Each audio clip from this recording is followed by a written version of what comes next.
There. I'm with Dr. Leticia Nieto, and she is a psychotherapist, coach, and educator specializing in anti-oppression, motivation, depth approaches, and appreciative inquiry. Her book, Beyond Inclusion, Beyond Empowerment, A Developmental Strategy to Liberate Everyone, is an accessible analysis of the psychological dynamics of oppression and privilege that offers readers ways to develop skills to promote social justice. And I speak on behalf of WAMFT to say that we are so excited to have you as our keynote presenter for the annual conference in 2021 on September 25th. And so you'll be presenting Reading the Moment, Liberatory Social Analysis and Practice from a Developmental Lens. And Dr. Nieto, I'd love to know a little bit more about your presentation. Okay. Well, as you've said, I'm going to spend some time in the morning offering an introduction to this framework that looks at three levels of analysis. So I'm calling it Reading the Moment because it really is a moment by moment practice to attune to the dynamics surrounding equity, liberation, oppression, and justice. And so this is a method or set of tools and it's a framework for looking at a moment and then noticing what's happening at different levels so that we can be at choice more and more with where and how we want to intervene as clinicians, as supervisors, and as just people in the world. So this is what I'm going to do in the morning is kind of introduce the framework, and then in the session that I'll do in the afternoon, I'll be taking it more in the direction of practicing Mm. some of these techniques. Fantastic. And so you mentioned three levels of analysis, and what were those levels? Okay. Yeah, the three levels or layers of analysis are the outermost layer is the behavioral, the observable, the thing that is discrete in time. Sometimes we call these incidents, something that occurs, and it has an episodic quality, meaning that it begins and ends. And then the next layer down is where we can observe the systemic, socially conditioned, kind of role based elements of all the isms and Mm. how those operate structurally as well as unconsciously.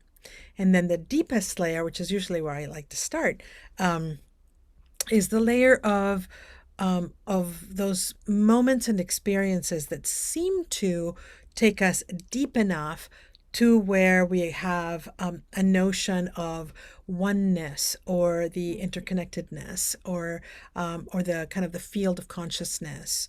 For some people, it might involve dimensions that they consider spiritual or embodied. Or so I use the term transcendent to refer to those hard to language moments and experiences. But in our work, we have those a lot. We in our interventions with couples, with families, with individuals, we have the experience of knowing things we don't know why we know them, or reaching for words and the right words come. Experiences of synchronicity, experiences of inspiration, images, metaphors that come to us that turn out to be really, really important in the work. And then just the way that we come to trust the process, that's all part of this core layer. Oh, I love that. And I love your framing of transcendence and all of those things, like you said, that aren't languageable. That's a really beautiful label for it. And so I wonder, what was kind of the inspiration of your book and this presentation? Well, this book took about 15 years to write. um, and it came out of teaching. It came out of workshops and courses for many years, starting in the early 80s when I started to investigate the psychological dimensions of working around equity and liberation. I'm trained as a psychodramatist, so my mindset is to think in terms of the action and the embodiment. And the degrees of improvisation and spontaneity access that anyone has at any given time. So one of the ways that I understand the idea of oppression is that people will experience more and more restriction Mm. socially as well as interpersonally and psychologically, and that liberation is exactly what it sounds like: more spacious, more room, more choices.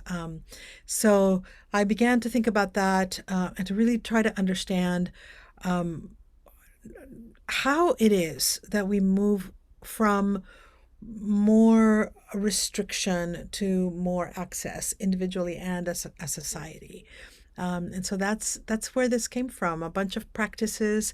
I'm a developmental psychologist by training as well. So I think in spirals, and I think in terms of an ever expanding consciousness. And so all of those are kind of ingredients in this model. Yeah, it's beautiful. And I love that growth emphasis and how we continue to grow and continue to develop. Well, Dr. Nieto, I'm so excited about your presentation for all of our group. And I hope that everyone comes to see you on September 25th. So thank you so much for your time today. Thank you.